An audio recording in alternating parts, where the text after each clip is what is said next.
Okay, I'm going to show you the proper way to measure your ingredients. I do want you to know that there is a difference between measuring cups for liquid ingredients versus measuring cups for dry ingredients. You don't want to use a dry measure for wet ingredients or vice versa. Your measurements will be off.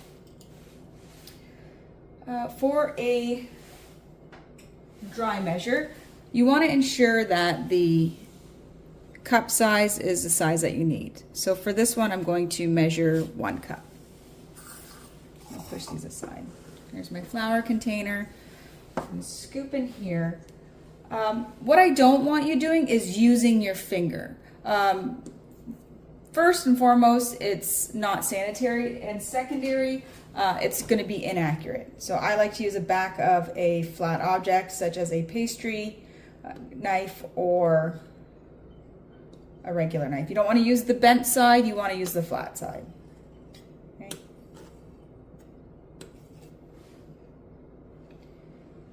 Now some recipes show grams as opposed to 1 cup. Grams are more accurate. So what you're going to want to do is get one of our kitchen scales. You're going to turn it on. Waiting for it to circle. I'm going to put this up this way. Let's see. So you notice it says gram here, unit. There's different units of measurements. We've got kilograms, pounds and ounces, just ounces. We're going to go back to grams because that's what I'm going to be measuring. I'm going to measure 120 grams. So when you put the bowl on, it's going to add weight because the bowl weights.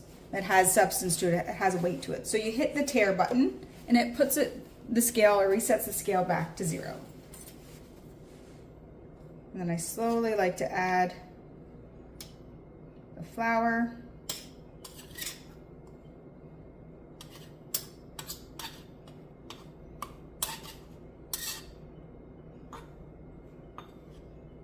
Okay, I'm at 114, 108, 120. Okay, so 1 cup of flour is about 120 grams. So you'll see the difference when I've when I've used the measuring cup, I do have some left versus when I've measured it with 120 grams, we've got that there. Oh, I'm making a lovely mess in here. When you're using the liquid measures, number one, you want to make sure that you're using the correct side. Some measures have cups and milliliters versus ounces. Quite a few times in my class, I've had students measure, say 1 cup, but they've only actually measured 1 ounce. So you want to make sure that you are using the correct measurement. The other important aspect is to make sure that it's flat on the ground when you're measuring. I see some students holding it like this. When you're holding a container on an angle, you're not going to get an accurate measurement because when it sits back down flat, you're going to change the height. So you just, whether you're using milk or cream, again, I'm going to pour 1 cup.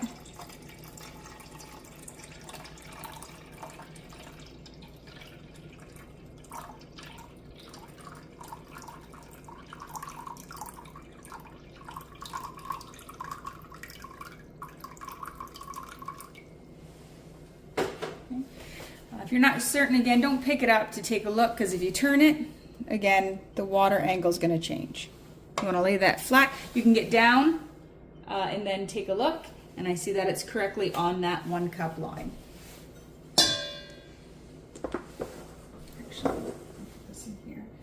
Just to show you how it's not always accurate, this is the 1 cup dry measure. I'm going to pour my 1 cup of liquid in here. Okay.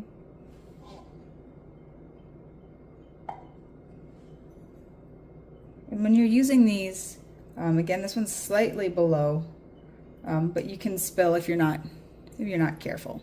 Again, making incorrect measurements by doing so.